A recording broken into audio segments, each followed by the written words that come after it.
mom died when I, 17 was 4. My dad sent me to live with his parents immediately after. He said couldn't cope without mom and wanted me to have a stable life. I still saw him and stuff, but he wasn't raising me. That was left to my grandparents. They encouraged him to see me as much as he could, and he tried to swing by at least once a week, but that didn't always happen. It was really awkward, and I remember being kind of sad about it for a year or more. It just became my new normal. When I was 8, my dad announced he was moving and wasn't sure when he'd come back. I didn't see him for more than 2 years, and when he moved back, he wanted me back. I was 10 by then. He was a stranger to me then, too, so I didn't want to live with him, and my grandparents didn't want to be taken back like that. Dad told them it was fine, and he met someone, and we'd all move in together in a few months. They said it was even more of a reason for me to stay, because I wouldn't adjust well to random people coming in and living with me. He said they're not random. I was about to have a new mom and brother. They want to know if he had a kid with someone, and he said no. His fiancée had a kid already, but he was going to raise him as his own. My dad started a court battle with my grandparents when his wife moved to town to live with him, but they weren't married at the time. Dad said he'd been patient, but he didn't like that they were keeping me from him. I told him I didn't want to live with him, but he ignored me when I said it. And after months of fighting in court and me talking to people from the court, my dad won.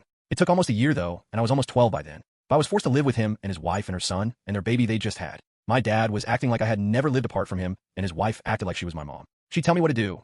You need to play more sports, spend less time with these friends because I don't like them, spend time with your brother, and expect me to help out around the house, and help her specifically. She said it was good for us to make up for all the time we lost. So I'd have to sit with her while she cooked and stuff, and she'd give me consequences for having an attitude about it. And whenever I told her she wasn't my mom, she would give even more consequences. I had stopped calling my dad years before he took custody of me back, and that was something he tried to change when I moved in with him. He'd tell me I had a mom and a dad and a brother and a sister, and using names and not acknowledging the family relationships were wrong. I told him they weren't really my family, and he spent time telling me they were and why I needed to be more open-minded about it. I never called him dad again, and I'm only doing it here for the sake of the post. I never called his wife mom or the kids my siblings. I never wanted to be a part of their family, and it started to impact my grades. My grandparents used that and some other stuff when I was 15 to fight for custody again. They were denied originally, but then it became a bigger fight. I had to speak to a therapist, someone from the court system, a GL, and a children's advocate person. Not the GL, but someone else. And after a lot of discussing what was the best thing for me and figuring out other stuff, as well as me studying up on how to speak more maturely so I could get a judge to listen to me, the judge let me go back to my grandparents, but ordered that I take part in family therapy with my dad until I turned 18.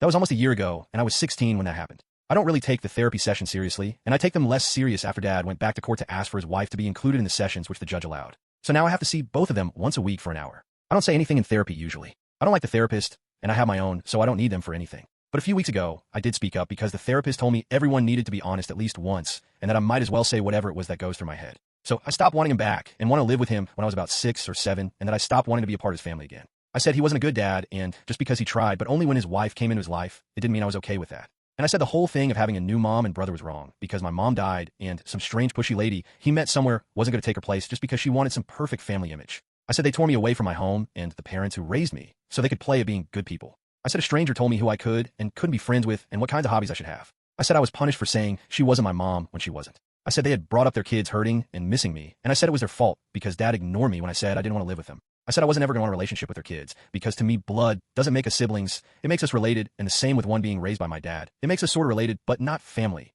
not siblings, and the more they keep expecting that to change, the more they hurt their kids. My dad really didn't see what I said coming. His wife didn't look surprised, but more offended that I basically said she was nothing but a stranger to me when she was trying to play mommy.